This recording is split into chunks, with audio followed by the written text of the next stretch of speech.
Hello, I'm Stephen Sadler, the author of Money and Power, The Secret History, and I've been invited to submit a series of articles for Conservative Daily. So I wanted to first introduce myself to all of you and welcome you and invite you to participate in a dialogue.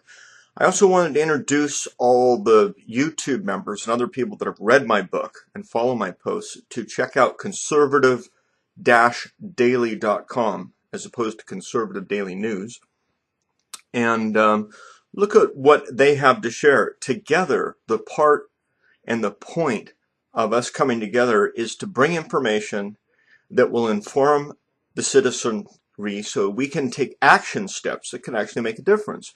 The economy is in shambles. Our government's been taken over.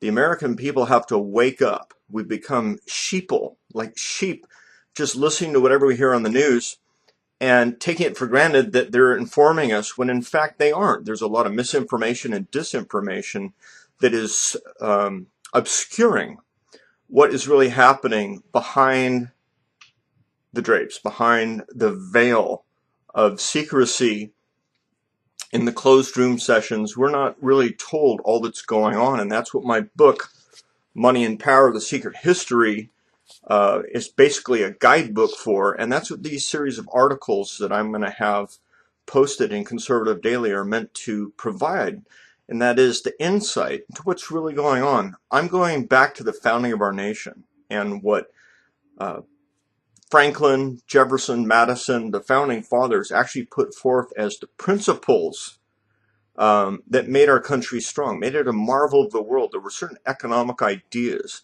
that encouraged free enterprise and liberty for individuals. And a lot of these principles have been usurped by those that are in power because power corrupts and absolute power corrupts absolutely.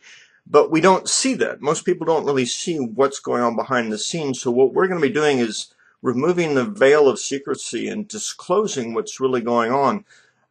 Information is power. The more information you have, the more powerful you become. And together we en masse can form the critical mass that can turn this economy back around. We have the most powerful economy in the world. We have the most powerful nation in the world. We have citizens that really do want to do the right thing. And if they're properly informed and guided with the right action steps, there's something each of us can do. And I think one of the first things we can do is really realize who's making the problem for us. And one of the areas I like to address as an economist, someone who went to study in Great Britain monetary policy to understand international banking, is the role of the bankers and how much control they have not only of our country, the United States of America, but now of all nations around the world. Almost all nations are beholden to a banking cartel that has got a stranglehold on every economy and thereby the governments and the people of this world. This privatization and corporatization of the world is creating a lack of opportunity for individuals. It's stifling entrepreneurial drive and the industrious nature of individuals in our country that made our country strong. So we have to go back to the principles that Jefferson and Franklin and Madison all presented for us. We have to go back to understanding what we were fighting was a monarchy, a centrally controlled dictatorship, essentially.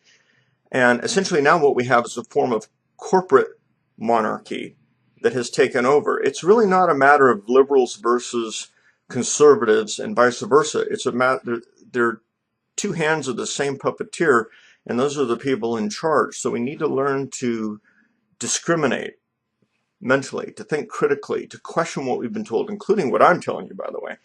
And so all the information that we're going to be providing for you, I want to encourage you to double check, look up on the internet, to satisfy your own curiosity so that you become an informed citizen. This is what Jefferson reinforced again and again and again, the importance of an informed citizenry. So my hat's off to Conservative Daily. I'm looking forward to working with you.